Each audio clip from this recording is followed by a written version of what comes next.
Salam uşaqlar, hər vaxtınız xeyir olsun. Bugün sizlə çoxluqlar mövzusundan imtahan tipli sualların izahına başlayacağıq.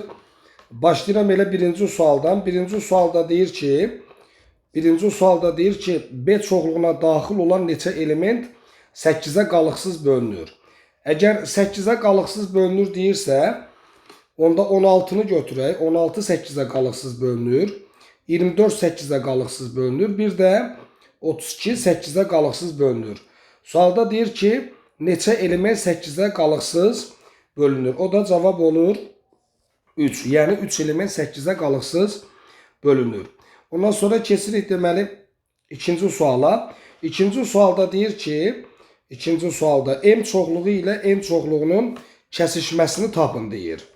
Bilirsiniz ki, kəsişmədə ortaq elementləri götürürük. İndi M çoxluğu ilə N çoxluğunun ortaq elementləri deməli 37 ortaq elementdir, hər ikisində var. Daha sonra 47 ortaq elementdir, hər ikisində var və başqa ortaq element yoxdur. Deyir, kəsişmədə olan elementlər deməli 37 ilə 47-dir. Kəsişən elementlərin bizdən sayını soruşur. O da sayı olur 2. Kəsişən elementlərin deməli sayını soruşurdu. O da cavab olur 2. Ondan sonra keçirik deməli 3-cü suala. 3-cü sualda bizə A, B və C çoxluqları verilmişdir. Deməli biz əvvəlcə A çoxluğu ilə B çoxluğunun birləşməsini tapaq.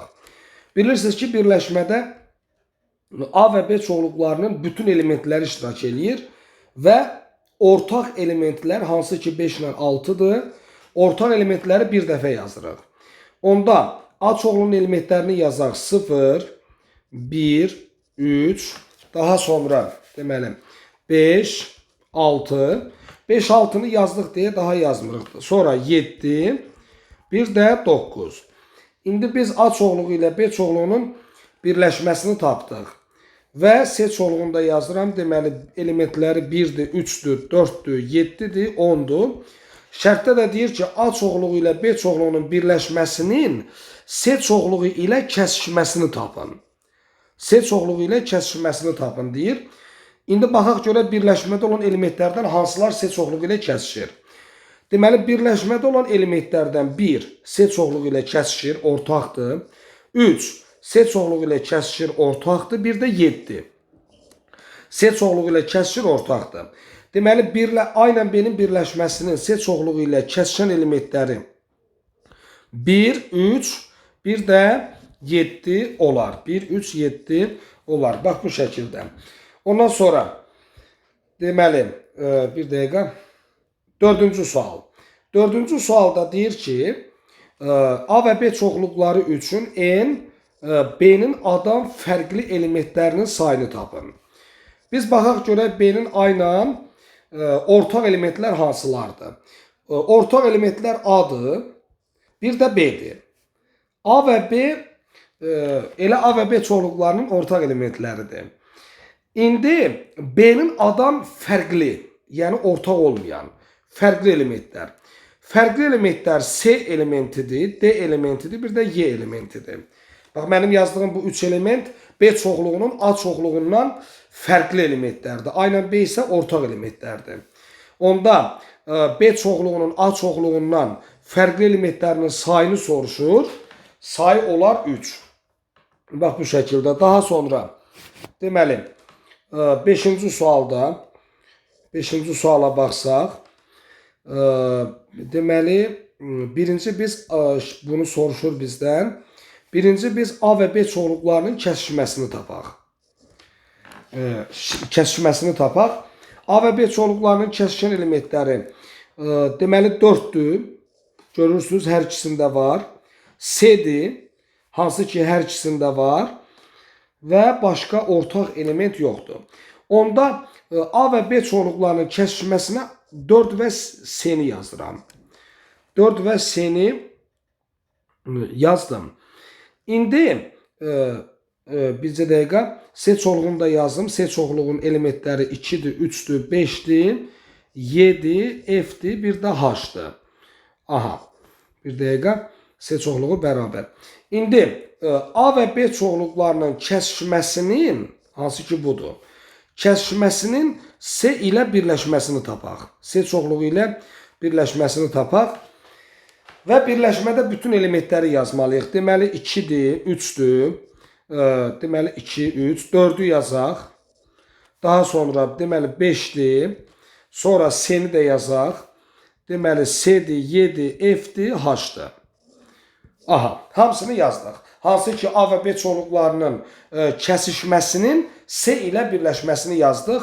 Bizdə də N-lə istəyir, yəni sayını istəyir. A ilə B-nin kəsişməsinin C ilə birləşməsində olan elementlərin orada qabağında N var, sayını istəyir. Say da olur deməli 1, 2, 3, 4, 5, 6, 7, 8. Yəni cavab olaraq tapırıq 8. Ondan sonra keçirəm deməli 6-cı suala. 6-cı sualda 6-cı və 7-ci suallar da bu məzmunludur uşaqlar. Onları özünüzdə yaza bilərsiniz. Çünki kəsişmə deyir, birləşmə deyir. Onları özünüz də bilirsiniz. Əsas gələk deməli 8-ci sualdan. 8-ci sualda deyir ki, A və B çoxluqları üçün NA bərabərdir 20, sonra NB bərabərdir 13 və A və B çoxluqlarının kəsişən elementlərinin sayı 10-dur. İkisinin birləşməsində olan element sayını tapın. Bu sualı, bu tipli sualları Euler-Venn diaqramı ilə yazmaqda olar və ya iki çoxluğun birləşməsinin elementlərinin sayı düsturu var. O düsturla gedə bilərik. Deməli, iki çoxluğun birləşməsinin elementlərinin sayı bərabərdir. NA, üstə gəlinsin NB, bir də deməli çıxılsın N A ilə B-nin kəsişməsi. Kəsişən elementlərin sayını ona görə çıxırıq ki, kəsişən elementləri A-da da saymışıq, B-də də saymışıq. Yəni 2 dəfə saymışıq. Ona görə kəsişən elementlərin sayını çıxırıq. Kəsişən elementləri 2 dəfə yox, 1 dəfə saymalıyıq. Onda A və B çoxluqlarının birləşməsinin elementlərinin sayını tapaq. A-nın elementlərinin sayı deməli 20, B-nin elementlərinin sayı aparıb yerinə qoyuram 13, kəsişən elementlərin sayı da 10-dur. Və A ilə B-nin birləşməsində olan element sayı olur 23. İki çoxluğun birləşməsində ikisinin birlikdə 23 elementi var. Bax bu şəkildə. Ondan sonra deməli 9-cu sual. 9-cu sualda şərtdə deyir ki, A çoxluğunun elementlərinin sayı 13-dür. Sonra deyir ki, deməli B çoxluğunun elementlərinin sayı 19-dur. Sonra deyir ki, A çoxluğu B çoxluğunun deməli alt çoxluğudur. A çoxluğu B çoxluğunun alt çoxluğudur. Və N deməli A ilə B-nin birləşməsinin A-dan fərqli elementlərinin sayını tapın deyir. Əgər A çoxluğu B çoxluğunun alt çoxluğudursa, onda A-da olan hər bir element B-də var. Yəni A-da olan 13 elementin 13'ü də B-də olan 19 elementin tərkibində var. Onda belə çıxır ki, A ilə B-nin birləşməsi elə bizə B çoxluğunu verər. Çünki A-da olan hər bir element onsuz da B-də var. Onda bunların birləşməsi, A ilə B-nin birləşməsi bizə B çoxluğunu verər. A çoxluğu ilə B çoxluğunun birləşməsi bərabərdir B çoxluğuna. Çünki A B-nin alt çoxluğudur. A-da olan hər bir element B-də var. Ona görə birləşmə ilə B-yə bərabərdir. İndi birləşmə B-ni verdi deyə biz B-nin A-dan, davamını buradan yazım, B-nin A-dan fərqli elementlərinin sayını tapmalıyıq. B-nin A-dan fərqli elementlərin. B-də ümumi 19 element var. Bunun 13'ü A ilə ortaqdır. Çıxırıq, yerdə qalır 6. Yəni B çoxluğunun A çoxluğundan fərqli elementlərinin sayı olar 6. Bax bu şəkildə. Ondan sonra keçirəm deməli 10-cu suala. 10-cu sualda kəsişməsi boş olmayan A və B çoxluqları. Artıq burada Euler Venn diaqramı ilə getsək daha rahat olar. A və B çoxluqları hansı ki kəsişməsi boş olmayan A və B çoxluqları üçün şərtdə deyir ki, A-nın B-dən fərqli elementlərinin sayı 6-dır. Deməli, A-nın B-dən fərqli elementlərini bax bu hissəyə yazırıq, düzdürmü? A-nın B-dən fərqli elementlərinin sayı 6 dənədir. A-nın B-dən fərqli elementlərinin sayı 6 dənə, bunu yazdım. Daha sonra B-nin A-dan fərqli elementləri sayı 4 dənədir. Bilirsiniz ki, bu hissədə B-nin A-dan fərqli elementlərin özünü və ya sayını yazırıq. Aha, B-nin A-dan fərqli elementlərinin sayı isə B-nin fərqli elementləri 4 dənədir. Şərtdə deyir ki, B-nin A-dan fərqli elementlərinin sayı o da 4 dənədir. İndi sualda deyir ki, A çoxluğu ilə B çoxluğunun birləşməsində element sayının ən kiçik qiymətini tapın. Əgər ən kiçik qiymət istəyirsə və kəsişmə boş deyilsə, kəsişməyə bir dənə element qoyaq. Boş deyil axı. Boş deyilsə, heç olmasa ortaq bir element olmalıdır. Kəsişməyə 2 element, 3 element, 4 element qoymuruq. 1 element qoyuruq, az element qoyuruq ki, nəticədə birləşmədə də elementlərin sayı az olsun. Yəni, kəsişməyə biz burada sadəcə bir dənə element qoymalıyıq özümüzdən. Çünki kəsişmə boş deyil. Kəsişmə boş deyil, ona görə bir element qoyuruq. Az sayda element qoyuruq ki, birləşmə ən kiçik qiymət alsın. Onda birləşmədə olan element sayı 6, üstə gəl 1, üstə gəl 4, eləyir 11. Yəni, ikisinin birlikdə element sayı ən azı olur 11. Bax, bu şəkildə. Növbəti keçirəm elə 11-ci suala. Bir dəqiqə, 11-ci sual. 11-ci sualda elementlərinin sayı bərabər olan A və B çoxluqları. Bir dəqiqə. Onda yazdım ki, NA bərabərdir MB-yə. Yəni, A-nın elementlərinin sayı bərabərdir B-nin elementlərinin sayına. Şərtdə belə deyir. Elementlərinin sayı bərabər olan A və B çoxluqları üçün bir dəqiqə diaqram da çəkək, onda daha rahat olur. Diaqram da çəkirəm. A və B çoxluqları üçün şərtdə deyir ki, A və B çoxluqlarının kəsişən elementlərinin sayı 6 dənədir. Kəsişən elementlərin sayına yazdım 6 dənə. Aha, bunu yazdım. Artıq kəsişən elementlərin sayını diaqramda sağda yazmışam.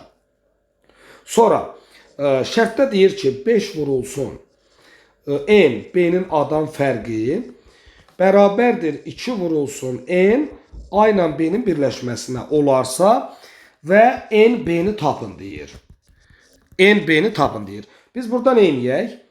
Ortadakına bərabər eləyək. Kənardakini isə kənardakına bərabər eləyək. Amma biz bunu K ilə və ya X ilə yazaq. Çünki misillər də ola bilər. Yazıram ki, N, B-nin A-dan fərqi bərabərdir 2x. Aha.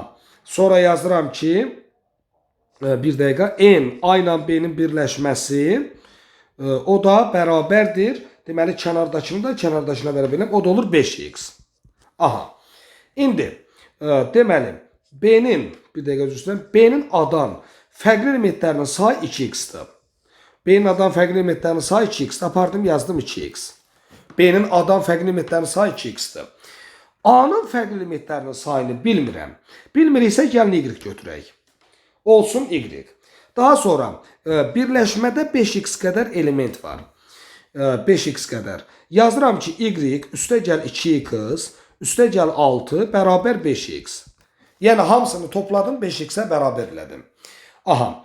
Bir də, bizim sol tərəfə baxın, burada bir şərtimiz var idi. Şərtdə yazmışdıq ki, A-nın elementlərinin sayı B-nin elementlərinin sayına bərabərdir. İndi diaqrama baxsaz, A-nın elementlərinin sayı sadəcə y deyil ki, 6 dənə element də 10 elementlərdir. Yəni, A-nın elementlərinin sayı y plus 6 bərabərdir B-nin elementlərinin sayına. Aha, B dairəsinin içinə baxın. B dairəsinin elementlərinin sayı isə 2x plus 6. A-nın elementlərinin sayı y plus 6. Bir daha deyirəm. B-nin elementlərinin sayı 2x plus 6. Və elementlərinin sayı bərabərdir deyir. Hər tərəfdən 6'lar gedər. Y bərabər 2x-a. İndi isə gətirək y-in yerinə 2x yazaq. Üstə gəl 2x. 5x sola keçir mənfi 5x. 6 sağa keçir mənfi 6. Buradan uzatmayaq, x bərabər 6 tapırıq. Aha.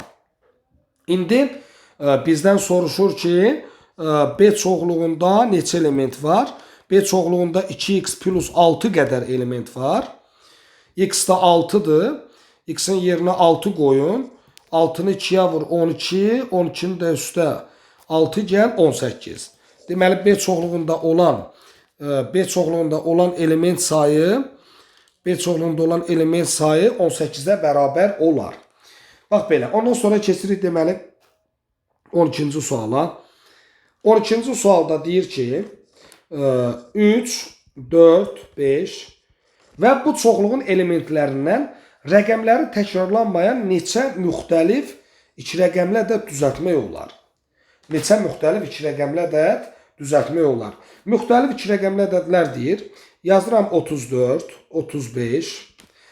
Rəqəmlərdə təkrarlanmalı deyil. Yəni 33 yazmaq olmaz. 33 yazsaz artıq 3 2 dəfə təkrarlanmış olur. Rəqəmləri təkrarlamaq olmaz.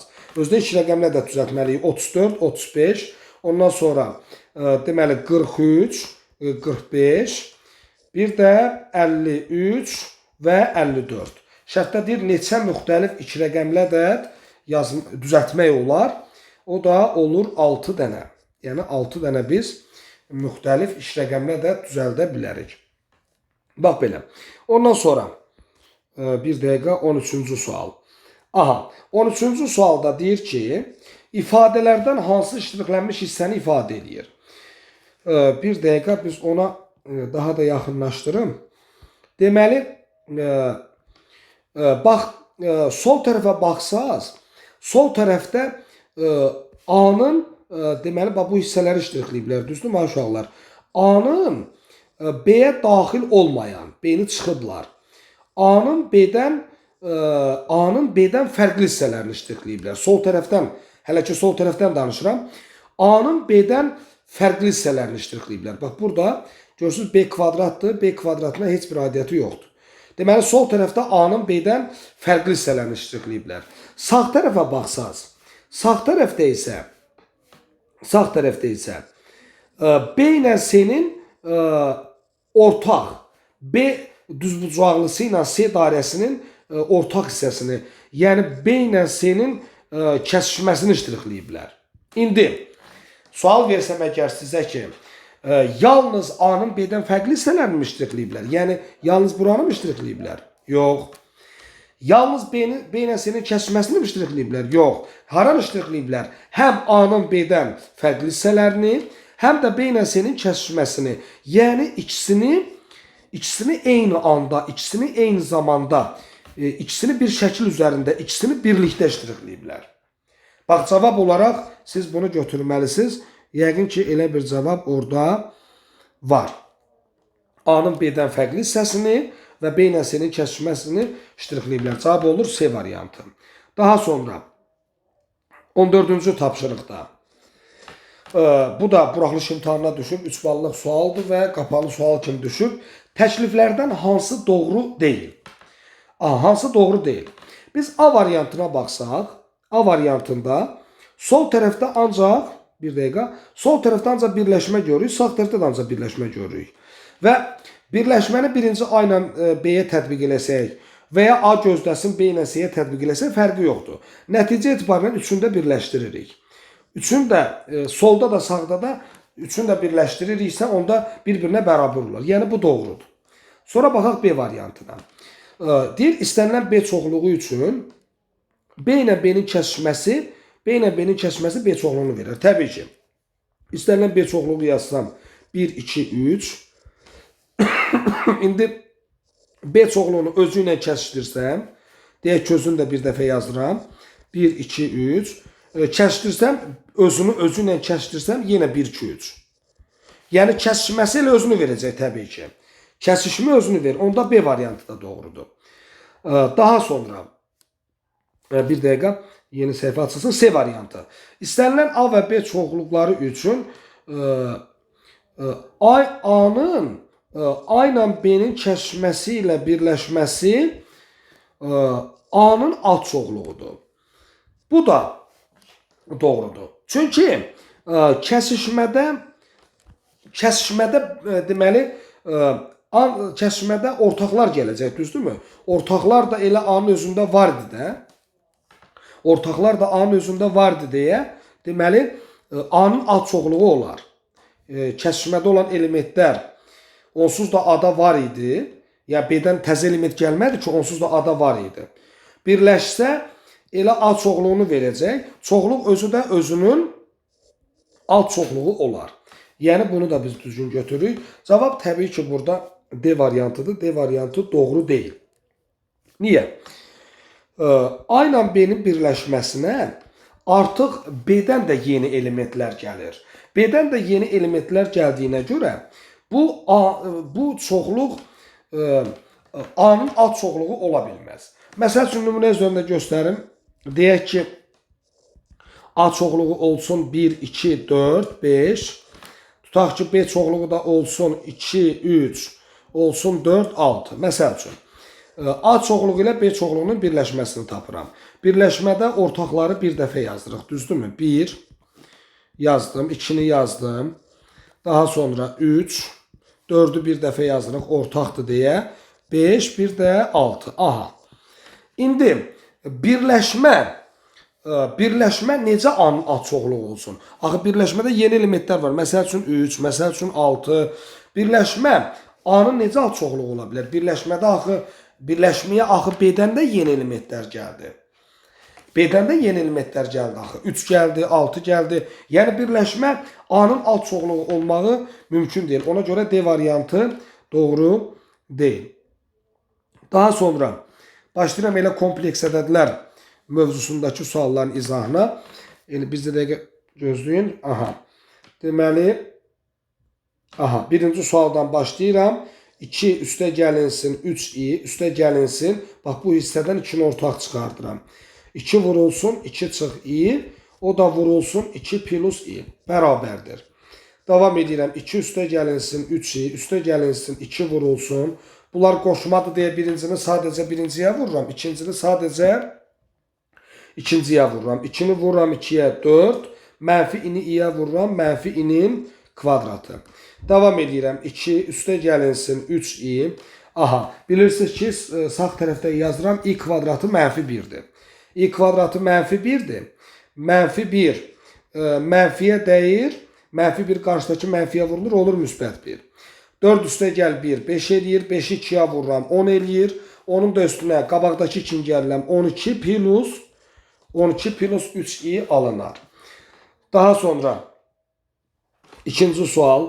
İkinci sualda 1 çıxılsın i-nin kvadratı, üstə gəlinsin 2 plus i kompleks ədədini cəbri şəkildə göstərin deyir. Aha, bunu kvadrata yüksəldib açaq. Deməli, birincinin kvadratı, 1-in kvadratı 1 çıxılsın. 1-i i-yə vururam i, 2 misli 2i, plus ikincinin kvadratı i kvadratı. Plus 2 plus i. Bilirsiniz ki, i kvadratı mənfi 1-dir. Mənfi 1-dir deyə mənfi 1 müsbət 1-dən islah gedir. 2-ni yazıram qabaqda. Mənfi 2i plus i, o da bizə verir mənfi i-ni. Mənfi 2i plus i, cavab olur mənfi i. Daha sonra, üçüncü sualda, deməli 2 çıxılsın i, bölünsün 2 plus i, üstə gəl. 2 plus i bölünsün 2 çıx i ifadəsini cəbri şəkildə göstərin deyir. Kəsirlərin toplanmasıdır. Toplayanda ortaq məxrəc tapırıq. Ortaq məxrəc ikisinin məxrəcinin hasili götürülür. Yəni 2 plus i vurulsun 2 çıx i. Ortaq məxrəc eləyəndə birincinin məxrəcini aparıb ikincinin sürətinə vururuq. İkincinin məxrəcini birincinin sürətinə vururuq. İndi 2 çıx i-ni 2 çıx i-yə vursaq olur 2 çıx i-nin kvadratı. Üstə gəlinsin. 2 üstə gəl i-ni 2 üstə gəl i-yə vursaq olur 2 üstə gəl i-nin kvadratı. Məxrəcdə qoşmadırlar deyə birincini sadəcə birinciyə, ikincini sadəcə ikinciyə vururuq. 2-ni vururam 2-yə 4, i-ni vururam mənfi i-yə mənfi i kvadrat. Aha. Yuxarıda isə hərəsini ayrı-ayrı kvadrata yüksəldib açmaq lazımdır. Deməli, 2-nin kvadratı 4 çıx. 2-ni i-yə vur 2i, 2 misli 4i, plus ikincinin kvadratı, yəni i kvadratı. Üstə gəlinsin, davam edirəm. Yenə, 2-nin kvadratı 4, üstə gəl, 2-ni i-yə vur 2i, 2 misli 4i, üstə gəlinsin i-nin kvadratı. Mənfi 4-i, müsbət 4-i. Sürətdə bunlar islah gedir. İ kvadratlarında mənfi 1 oxuya gedək. Davam edirəm. Deməli, bu mənfi idi, getdi bundan, müsbət idi, getdi. 4 çıx 1, 3, 3 üstə gəl 4, 7. 7 çıx 1, sürətdə oldu 6. Aşağıda i kvadratı mənfi 1-dir. Mənfi 1 mənfiyə dəyir, müsbət 1 olur. O da 4 üstə gəl 1, 5 edir. Yəni, məxrəci 5 tapıram. 6 böl 5, cavab olur 1 tam onda 2. 1 tam onda 2 tapırıq. Daha sonra, dördüncü sual. Dördüncü sualda A üstə gəl B, çıx 3i, bərabər olmalıdır 7 üstə gəlinsin AB-yə. Aha. 7 üstə gəlinsin AB-yə. Deyir ki, A-nın kvadratı üstə gəlinsin B-nin kvadratını tapın. Burada baxırıq ki, iki kompleks ədəd bir-birinə bərabər olmalıdır. İki kompleks ədəd bir-birinə bərabər olmalıdır. Və iki kompleks ədəd bir-birinə bərabər olması üçün həqiqi hissəsinə bərabər olmalıdır. Xəyali hissəsinə bərabər olmalıdır. Və ya belə deyək, birinciyə bərabər olmalıdır, ikinci də ikinciyə bərabər olmalıdır. Həqiqi hissəsinə bərabər olmalıdır, xəyali hissəsinə bərabər olmalıdır. Onda bir dəqiqə, onda biz A üstə gəl B-ni bərabər eləyək 7-yə. Yəni, soldakının həqiqi hissəsini sağdakının həqiqi hissəsinə bərabər eləyək. İkincini də ikinciyə bərabər eləyək. Yazıram ki, ABI bərabərdir mənfi 3-yə. Və salam, hər tərəfdən ilər ixtisar gedir. A vur B bərabər mənfi 3 tapıram. A üstə gəl B 7 tapıram. Axtarılana gedək. Axtarılanı köməkçi düstur kimi üstə gəli ilə açaq. Çünki əlimizdə üstə gəlinin qiyməti var. A üstə gəl B-nin kvadratı çıxılsın 2AB. Davam edirəm. A üstə gəl B 7-dir. 7-nin kvadratı 49 olur. A vur B mənfi 3-dür. Mənfi 3-ü vur mənfi 2-yə. Mənfi 3-ü vur mənfi 2-yə müsbət 6. Cavab da olur 55. Bax belə. Növbəti. Deməli 5-ci sual. 5-ci sualda deyir ki, A-nın kvadratı üstə gəlinsin 9B kvadratı ədədini iki qoşma kompleks ədədin hasili şəklində göstərin. Əgər hasil şəklində göstərməli isə orta açıq olmalıdır ki, biz bunu kvadratlar fərqi düsturu ilə aça bilək. Orta açıq olsun deyə biz bunu belə yazaq. A kvadratı çıx 9 vur B kvadratı və vur I kvadratı. Orta açıq olsun ki, niyə belə yazdıq? Orta açıq olsun ki, kvadratlar fərqi düsturundan açaq və bunu vuruqlara ayıraq. Hasil şəklində göstərək biz bunu. Və burada heç bir qanun pozuntusu yoxdur. Çünki I kvadratı mənfi 1-dir. I kvadratı mənfi 1-dir. Mənfi 1-i qabaqdakı mənfiyə vursaz olur müsbət. Mənfi 1-i mənfiyə vuranda müsbət olur. Yəni, qayda eyni şeyi alınır onsuz da. Heç bir burada qanun pozuntusu yoxdur. Davam edirəm. Yazıram A kvadratı. İndi biz bunu bu şəkildə yazaq. Çıx 3BI mötərizə kənarından kvadratı. Belə yazanda kvadrat hamısına aid olur. Və salam, davam edirəm. Kvadratları atıram, yazıram ki, A çıxılsın 3BI və vurulsun A üstə gəlinsin 3BI. Və salam, biz verilən deməli ədədi iki qoşma kompleks ədədin hasil şəklində göstərdik. Vuruqlara ayırdıq. Daha sonra 6-cı sualda deyir ki, 4 çıx 2i kompleks ədədinə qoşma olan kompleks ədədi tapın. Ümumiyyətlə, kompleks ədəd Z bərabərdir A üstə gəl BI şəklində olur. Qoşması da üstü xətlə işarə olunur. Qoşması da A çıx BI olur. Onda kompleks ədəd özü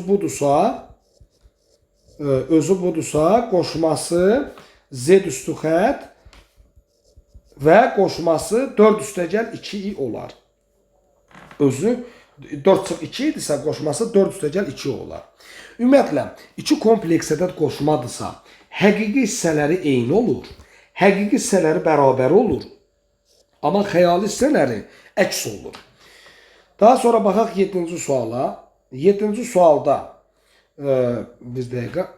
7-ci sualda Z kompleks ədədi üçün RZ bərabərdir 5, IMZ bərabərdir -2.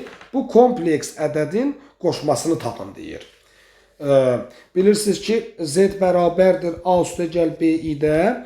Burada biz A'ya RZ deyirik, yəni həqiqi hissə deyirik.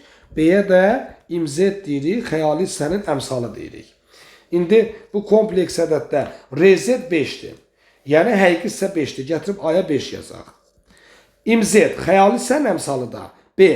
O da -2'dir. -2i. Aha. İndi deyir ki, bu kompleks ədədin qoşmasını tapın. Qoşması Z üstü xəttdir. Qoşması da olar 5 üstə gəlinsin 2i. Özü 5 çıx 2 idi.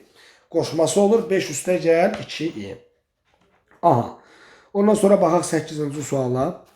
8-ci sualda Z1 kompleks ədədi bərabərdir 9 çıxılsın xi üstü 5 və Z2 bərabər y üstə gəl 6i vur, daha doğrusu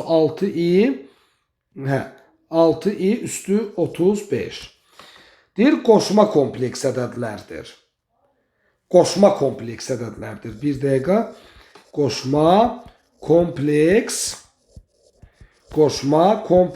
ədədlərdir. Qoşma kompleks ədədlərdir. X-in, Y-in cəmini tapın. Bayaq da demişdim, qoşma kompleks ədədlərlə bağlı. Məsəl üçün yazım. Z bərabərdir. Fərz edin ki, 7 üstə gəl 5 idi. Z özü. Üstü xətt qoşmasıdır. O da olur 7 çıx 5'i. Aha. Qoşma kompleks ədədlərdə həqiqi hissələr bir-birinə bərabər olur. Eyni olur da bir sözlə. Onda Z1 ilə Z2 qoşmadısa, həqiqi hissələri bir-birinə bərabər olmalıdır. Həqiqi hissələri bir-birinə bərabər olur. Yəni yazıram ki, Y bərabərdir 9. Həqiqi hissələr sağda görürsünüz, nümunə yazmışam. Həqiqi hissələri eyni olur. 7, 7. Həqiqi hissələri bir-birinə bərabər olur. İndi gələk xəyali hissələrə. Xəyali hissələr nətərdir? Xəyali hissələr uşaqlar eyni olmur. Xəyali hissələr biri müsbət, biri mənfi olur, əks olur. Yəni birinin xəyali hissəsi o birinin xəyali hissəsinin əksinə bərabərdir. Məsəl üçün -5'i yuxarıdakı müsbət 5'inin əksi -5'iyə bərabərdir.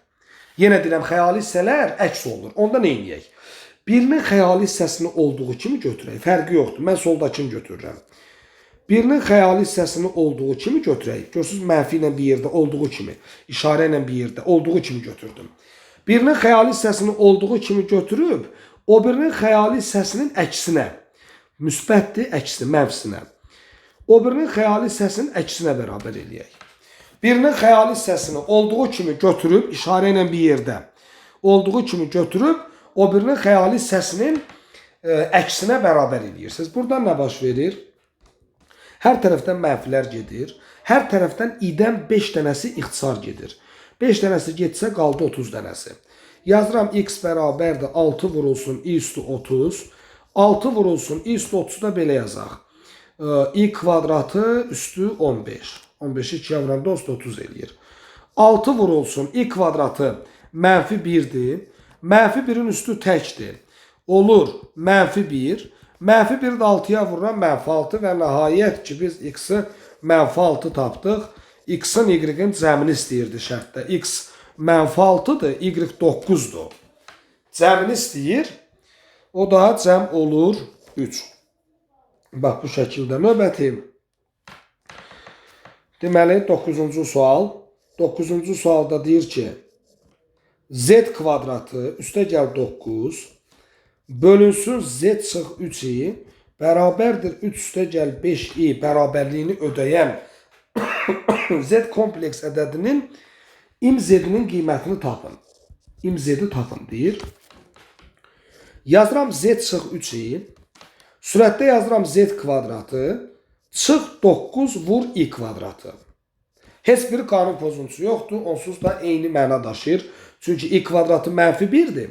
-1'i qabaqdakı mənfiyə vuranda, -1'i -9'a vuranda müsbət 9'u verir onsuz da.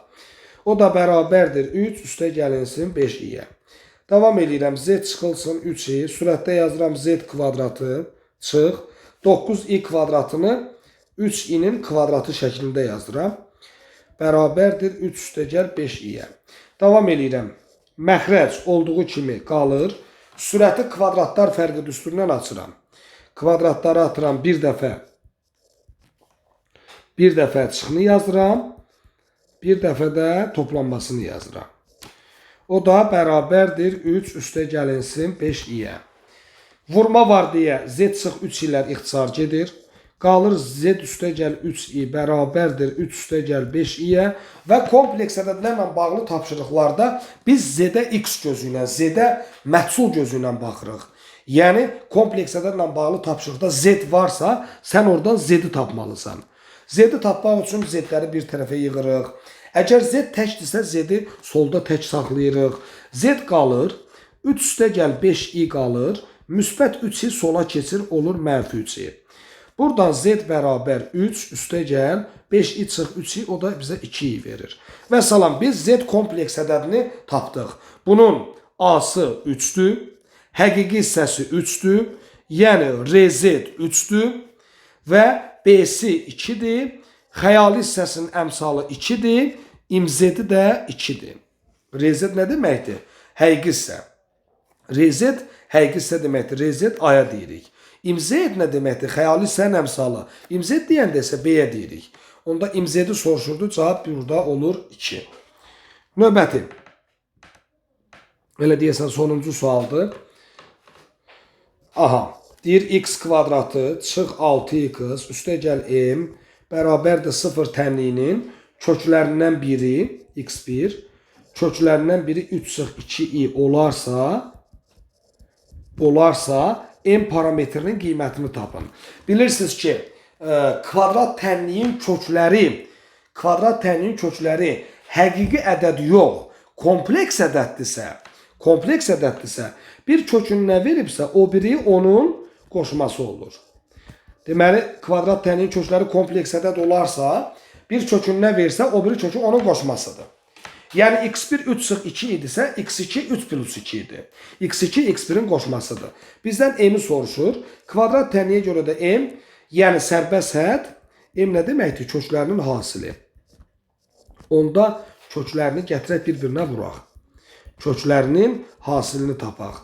Köklərinin hasilini nə tapsaq, m-i tapmış olarıq. Kökləri hasili m-i verir bizə. O da kökləri qoşmadır deyə birincini sadəcə birinciyə vururuq. İkincini də sadəcə ikinciyə vururuq. 3'ü vururam 3'ə olur 9. Mənfi 2i'ni müsbət 2i'yə vururam. Mənfi 4i'nin kvadratı.